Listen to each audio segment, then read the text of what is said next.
Agora que você já conhece um pouco sobre o processo de identificação de um problema aí no seu município, que você também já estudou e já conhece sobre diagnóstico, como fazer o diagnóstico, quais os primeiros passos e a importância que tem o diagnóstico, e também já aprendeu um pouco aqui sobre a definição de política pública e, evidentemente, a relação que a política pública tem com a ideia de cidadania, está na hora da gente aprofundar um pouco mais o nosso estudo, aprofundar um pouco mais, ou seja, aquilo que eu preciso saber sobre política pública. Vejam só, a política pública, ela é o resultado de um processo. Então não significa que a política pública, ela rapidamente pode ser acessada sem necessariamente passar por algumas etapas. Ela tem etapas de formulação, de discussão, e é sobre isso que eu quero falar com você agora, tá bom? Então, a primeira etapa ou a primeira fase de uma política pública tem a ver com a formação da agenda política para esta política pública, tá certo? Então, formação da agenda, o que isso significa? Vejam só, se é verdade que a política pública depende de técnica, de conhecimento racional para ela ser de fato implementada, ela também depende de um debate político. Você está estudando isso com a gente aqui, não é?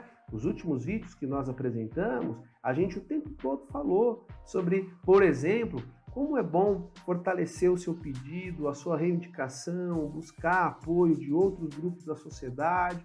Isso tudo, portanto, tem a ver com essa atividade política, uma atividade política de sensibilização. Então, o que é a formação da agenda? É garantir que, a partir de uma discussão política entre os atores sociais envolvidos na sociedade, que, portanto, tem interesse nessa política, é que a gente consegue fazer com que aquela demanda entre numa lista de prioridades da prefeitura.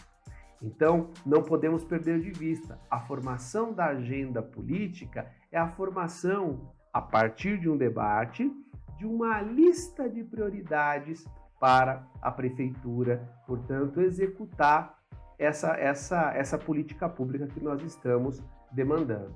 Então, essa lista de prioridades, ela é resultado do quê? Da disputa entre os atores políticos na defesa das suas prioridades. Cada grupo defende o seu próprio interesse, não é verdade? Mas quem seriam esses atores políticos? Ora, a sociedade civil organizada, os partidos políticos, os movimentos sociais, os grupos de interesse como empresários, instituições religiosas, associações de classe, sindicatos, enfim, todos e, evidentemente, você, eu, toda a nossa turma que está estudando aqui, todos nós, portanto, temos um papel como ator político na defesa de um determinado assunto, de um determinado interesse.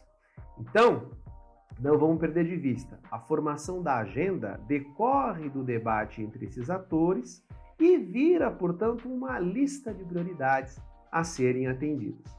Tá certo? Bom, agora é claro, não vamos perder de vista, né? A gente tem que ter clareza que cada um desses atores tem a sua própria força política, o seu próprio poder de influência e, evidentemente, de convencimento para garantir que as suas demandas possam entrar nessa agenda política, ou seja, nessa lista de prioridades a fazer, de coisas a fazer, portanto, para o Estado. Tá certo? É evidente, os atores não têm, não necessariamente, a mesma força. Eles estão, portanto, debatendo para atingirem aí os seus interesses. Tá certo? Vamos, então, agora pensar num segundo momento muito importante, tá certo?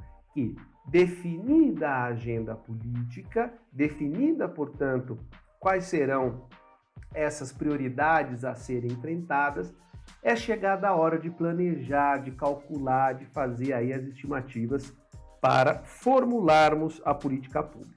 Então, nesse momento, sai o debate político da sociedade, né? E entra o quê? Entra, então, os técnicos, entra, portanto, o conhecimento técnico na ajuda da formulação da política pública. Vamos só lembrar uma coisa, né? Os técnicos, portanto, irão oferecer, os técnicos, especialistas, pesquisadores, as universidades, enfim, todos aqueles que têm um conhecimento especializado que podem colaborar para essa formulação, vão ajudar a, portanto, concretizar essa alternativa. Agora, ainda que o debate político tenha saído um pouco de cena, ele não sai plenamente. Por quê? Nós não podemos perder de vista que numa situação democrática e um governo democrático, o tempo todo a sociedade civil precisa participar das etapas e das fases da política pública. Afinal de contas, acho que todo mundo há de concordar comigo. Vejam só, se a sociedade é quem vai ser atendida por essa política pública, ela precisa conhecer quais são as propostas, quais são as alternativas técnicas. Nós precisamos dos técnicos, precisamos do conhecimento especializado, mas temos de ouvir a sociedade para saber também, evidentemente, se aquela proposta vai atender efetivamente o que ela precisa.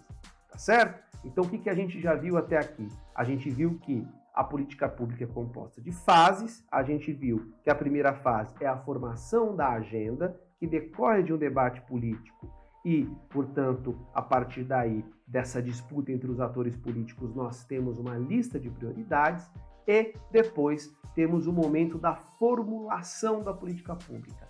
Um processo, portanto, interno ao Estado, com seus técnicos, com seus especialistas, que irão trazer alternativas para o enfrentamento daquele problema. Mas, evidentemente, sempre se preocupando em não perder de vista a participação, da sociedade. Tá certo? Tudo bem até aqui? Espero que sim.